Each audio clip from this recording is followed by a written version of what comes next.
Good evening aspirants, welcome to daily editorial analysis of Shankar IAS Academy. Today's date is 26th September 2024. In this video, we are going to discuss two important editorial articles. The first article is about the China's restriction on critical mineral exports. So this article is taken from Hindu newspaper, and the second article is about India-US relationship. So this article from Indian Express newspaper. Let us discuss these two editorial articles. Now look at the first article. It is named as an uncertain love affair. This article discusses about India-US relationship, and the article discusses the evolving India-US relationship for over past 25 years. The article highlights challenges in strategic partnership, especially with the National Security Advisor Ajit Doval recently visited US amid diplomatic issues. So the article emphasizes the importance of addressing mutual concerns beyond partisan politics. There is a need for broader management on global issues, including relation with China and Russia. So this India's relationship with China and Russia is a major concern for USA. So these are the things are discussed in this article.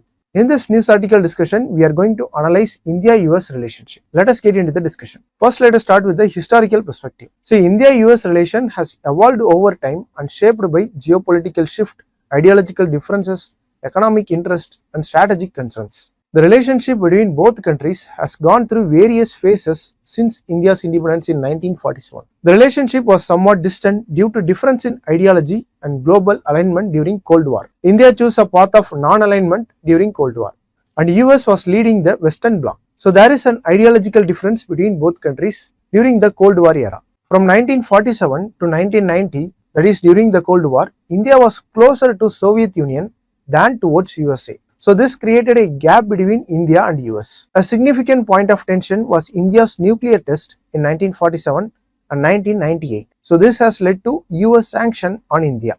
During this time, US has aligned with Pakistan and causing early tensions with India. So the things to note here is that India's non-alignment policy during Cold War era and India's friendship with Soviet Union. So these are the things that concerned USA during Cold War era, and USA has aligned with Pakistan. Particularly during 1970s, there was strained relations between India and US. India and Soviet Union signed Indo-Soviet Friendship Treaty in 1971. Also during Bangladesh Liberation War in 1971, US supported Pakistan by sending 7th Fleet to Bay of Bengal. So this has also created tension during the Bangladesh War. But due to the support of Soviet Union, India's victory changed the regional dynamics. As I already said, India's nuclear test during 1974 has attracted UN condemnation and sanctions. So these things strained the relationship between two countries. Now at the end of Cold War in early 1990s, created a new geopolitical environment. So with the dissolution of Soviet Union, India lost its principal strategic ally and began to reorient itself. So the economic liberalization of India under Prime Minister P.V. Narasimha Rao and Finance Minister Manmohan Singh in 1991 opened the door to greater economic cooperation with the US. Again in 1998, the relationship were briefly strained due to India's conduction of nuclear test in Pokhran. Again in 1998, the relationship were briefly strained when India conducted its second nuclear test, that is Pokhran 2 in 1998. So this has led to US sanctions. However, the US quickly realized that isolating India was counterproductive and diplomatic efforts began to improve the ties between two countries. So this is the evolution of India-US relationship from 1947 to 1990s. Now let us focus on the strategic partnership and economic interest. The India-US Civil Nuclear Deal Agreement was signed in 2008 between George Bush and Manmohan Singh. So this marked a major breakthrough for India-US relationship. It allowed India to access civilian nuclear technology and fuel, even though India not being a signatory to Non-Proliferation Treaty. So this nuclear deal is considered a landmark moment in modern India-US relationship, and this indicated a strategic realignment. By the mid of 2000s, India and US developed a strong partnership that extended into areas like counter-terrorism, defense, trade, and people-to-people exchanges. So this is about the strategic partnership and the economic ties. Now let us see the political and diplomatic relations. India and US collaborate on various regional and economic issues and also on global issues such as counter-terrorism, climate change, and security concerns. So they also cooperate in the security concerns in Indo-Pacific region. India and US engage through multiple platforms like 2+2 ministerial dialogue, which involves a meeting of foreign and defense ministers. They also engage in Quad, which is quadrilateral security dialogue, which also includes Japan and Australia, to address the mutual concerns in Indo-Pacific region. Both countries, being the world's largest democracies, often emphasize their shared values of freedom, democracy, and rule of law. So these shared ideas form the basis for collaboration on governance, human rights, and global peace. Now talking about the defense and security cooperation, India has become one of the largest importers of US defense equipment. US has provided India with advanced weapon systems like Apache, Chinook helicopters, P-8I maritime surveillance aircraft, and recently they have provided Predator drones. So this is about the defense trade between India and US. If you look at the military exercise, India and US conducted several joint military exercises such as Exercise Malabar, and this Exercise Malabar involves the navies of two countries along with Japan and Australia. The other joint exercises include UPSC and COP India. This UPSC is about Army and COP India is about Air Force. There are also important defense agreements like Logistic Exchange Memorandum of Agreement, which is shortly called as LEEMOA, and COMCASA, which is Communication Compatibility Security Agreement, and Basic Exchange Cooperation Agreement, which is called BECA. So these three agreements are important defense agreement between India and US. They have enhanced the military interoperability and information sharing. Both nations work closely on counter-terrorism. They share intelligence and coordinate efforts to combat terrorism. US supports India's efforts to address the cross-border terrorism originating from Pakistan. So this is regarding the defense and security cooperation. Now let us see about the economic and trade relations. If you look at the bilateral trade between the two countries, it has reached over $190 billion in 2022. US is a major export destination for Indian goods such as pharmaceuticals, textiles, IT services, and engineering products. US is one of the largest foreign investors in India, and companies like Google, Amazon, and Walmart are making significant investment in India's technology. On the other hand, Indian companies are also having growing presence in US. Even though the strong economic ties are there, despite the strong economic ties, there have been trade disagreements over issues like tariff, intellectual property rights, and market access. US has raised concern over India's data localization policies. US also has concern over the price controls on medical devices. So these are some of the concerns regarding trade relations. And this is about economic and trade relation between the two countries. Now let us discuss about the space cooperation. The two nations have long-standing collaboration in space exploration. The projects like NISAR, which is NASA ISRO Synthetic Aperture Radar, and this mission is aimed at mapping the Earth and studying environmental changes. Both nations have also collaborated in commercial space sector. India's growing commercial space industry, which is led by ISRO, and private sector players like Antrix Corporation, has attracted partnership from US companies. So the collaboration is expanding in areas like satellite launch services and space exploration. So the space cooperation between the two countries is growing every day. Now talking about the energy cooperation, the US has become a key supplier of crude oil and natural gas to India. This contributes to India's energy security and sustainable development goals. India also sought US expertise in modernizing its energy infrastructure. Under US-India Clean Energy Partnership, the two countries collaborate on renewable energy, especially in the areas of solar power, wind energy, and electric vehicles. India's ambitious renewable energy targets align with US technological and financial support. Regarding climate change, both countries work closely on global climate change initiatives. US has supported India's role in International Solar Alliance, and both nations have committed to reducing carbon emissions through clean energy innovation. So this is about the energy cooperation. Now let us discuss some points regarding the challenges in Indo-US relationship. Firstly, about trade and economic disputes. See, both countries have involved in disputes over tariff. US has criticized India for high tariff on products like agricultural goods, technology, and motorcycles. For example, recently the Harley-Davidson bike from US has attracted high tariffs in India. India has also raised concerns regarding the protectionist measure in US. For example, US removed India from its Generalized System of Preferences program in 2019. So this has affected India's exports.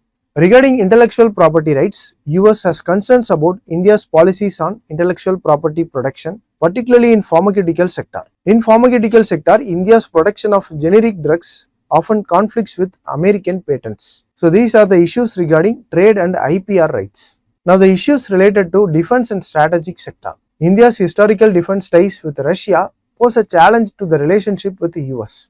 India continues to purchase Russian military equipment such as S-400 missile defense system, even though US is opposing it. Regarding the US withdrawal from Afghanistan in 2021 and subsequent takeover by Taliban, it has raised concerns in India about the regional security and terrorism. India felt sidelined in the US-Taliban negotiation and is now facing the challenge of dealing with increased instability in its neighborhood. So this is especially with the influence of Pakistan and China, whose influence is growing in the region. Regarding human rights and democracy concerns, US has occasionally expressed concerns about India's domestic policies, particularly related to human rights and freedom of speech. Issues like revocation of Article 370 in Jammu and Kashmir, handling of protest against CAA Act, and other internal policies have drawn attention in Washington.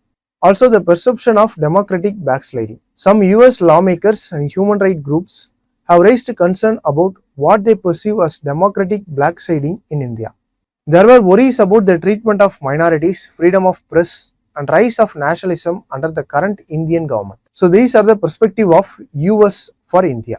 See, both India and US are concerned about China's growing influence, and their approach toward China can differ. For example, US is more concerned on China in the context of global competition and technological dominance, whereas India is primarily concerned with border security and regional dominance. In addition to this, India's strategic autonomy, which is reflected in its cautious approach toward alliances and sometimes leading to differing position on how to counterbalance China. So both India and US have concerns about China, and their perspectives differ in their approach. US has been pushing for a more assertive Indian role in Indo-Pacific strategy. This is seen particularly through the Quad Alliance. The Quad Alliance is quadrilateral alliance, which has India, US, and Japan and Australia.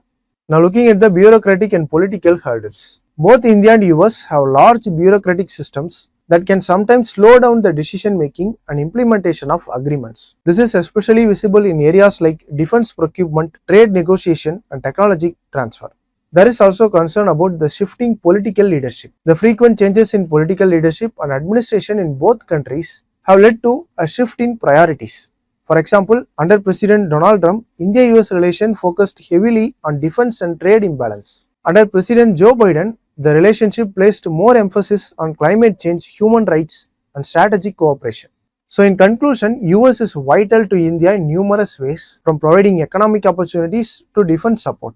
As India rises as a major global power, its partnership with the US serves as cornerstone for addressing the regional security concerns. So with this, let us conclude the discussion. This is a main question regarding this topic. Discuss the significance of Indo-Pacific region to India and what is the role of Indo-US relation in protecting the Indian interest in Indo-Pacific. So interested aspirants can write the answer and post it in the comment section. With this, let us move to the next news article discussion. Now look at this article. It is about the China's decision to restrict the export of antimony. Here antimony is a critical mineral which is used in defense and technology sector. So this export restriction of antimony underscores China's dominance in global supply chain of critical minerals. So this move is justified on national security grounds. China is taking various measures, and this is part of a series of countermeasures taken by China in response to Western export controls, especially against USA. So this move of China regarding the export restriction of antimony has global implications. See, countries like India and USA and European Union remain vulnerable due to their reliance on Chinese mineral export. So this is the crux of the news article given here. In this context, let us discuss about the critical minerals and their impacts. Firstly, what are critical minerals? See, critical minerals are natural resources that are essential for modern technologies, economic development, and national security. So these minerals have high economic importance, but they are vulnerable to supply chain disruptions. The examples of critical minerals include lithium, germanium, gallium, tellurium, graphite, and antimony, which is seen in the news. So these are the critical minerals. All the rare earth minerals also come under critical minerals. They are called critical minerals because they are critical for functioning of national security and defense. Now, what are the applications of critical minerals? Let us discuss them. Firstly, the defense and military. The critical minerals are used in advanced weaponry, missiles, nuclear technologies, communication system. For example, antimony is used in missile technology and nuclear weapons. The next one is electronics and communication. These critical minerals are essential for manufacturing of semiconductors, smartphones, computers, and other electronic devices. For example, gallium and germanium are used in semiconductor chips. They are also used in solar cells. Then about the green technology. See, critical minerals are used for green technologies like solar panels, wind turbines, and electric vehicles. Example for this are lithium and cobalt, which are used in electric vehicle batteries. Then about the aerospace. These critical minerals are used for making lightweight and heat-resistant materials for aerospace engineering and satellites. See, the titanium is used in aircraft part making. Then about the healthcare, the critical minerals are used in medical technologies like MRI machines, medical devices, and pharmaceuticals. For example, the rare earth elements are used in imaging technologies. So these are the important applications of critical minerals. Now let us discuss China's dominance in critical mineral exports. See, China controls key segments of mining, extraction, refining, and processing of critical minerals. The countries like US, Japan, India, and European Union rely on China for critical mineral supply. So China is leveraging the mineral power for geopolitical influence. China controls the 60% of rare earth production and 80% of processing of critical minerals globally. So China announced that the export restriction on antimony and other critical minerals. As we have seen in the newspaper, this move is a response to US export control on semiconductors and high-tech equipment. So this move reflects an attempt to maintain China's dominance in strategic sectors like defense, electronics, and green energy. Regarding antimony, China controls 50% of world's antimony production. The export restriction will lead to shortage and affects the industries which are reliant on antimony for manufacturing. So the sectors like defense, electronics, and renewable energy will experience delay and cost increases due to the limited access of this critical mineral. So these are the important impacts of the export restriction of China over antimony. This export restriction of China will also have impact on strategic industries. Antimony is crucial for making weapon system, infrared sensors, missiles, and nuclear technologies. So this restriction could hamper the military production capabilities for countries like US and Japan. Now talking about the India's vulnerability. See, India relies heavily on the imports for critical minerals, including antimony. The restriction will increase the cost for India's defense production. It will particularly affect the India missile systems and advanced military technologies. So India's growing demand for minerals for EV batteries and renewable energy technologies will also face challenges. So this will push India to find alternative supplies. So this is the impact on India due to the export restriction of China. Now what can be the strategies for securing the critical minerals? The first one is diversifying the supply sources. India have to partner with countries like Russia, Australia, and other African nations to secure the alternative supplies of antimony. India can also collaborate with the Quad members to strengthen the critical mineral supply chains. So diversifying the supply chain is the first major initiative that India has to take in order to handle this situation. The second one is developing domestic resources. India has to accelerate the exploration and extraction of domestic mineral reserve. We have to provide incentives for domestic companies to invest in the critical mineral mining and processing of those minerals. So this will leverage the India's hand at critical minerals. The third one is strengthening the recycling. We have to invest in recycling technologies to recover the antimony from electronic waste which are already produced. So this will also promote the circular economy and will reduce the reliance on fresh mineral extraction. So strengthening the recycling, developing the domestic resources, and diversifying the supply sources are the major initiatives that India has to take to handle this situation. And this is the main question regarding this topic. Discuss the strategic importance of critical minerals like antimony and rare earth elements for India in the context of its defense security and technological growth. So this question can be divided into two parts. First, we have to discuss the strategic importance of critical minerals, and we have to explain its applications regarding defense security and technological growth. So this can be answered from the points taken from today's discussion. So with this, let us conclude the discussion. With this, we have come to the end of the discussion. If you like the video, please share it with your friends and don't forget to subscribe to Shankar IAS Academy YouTube channel. Thank you for watching.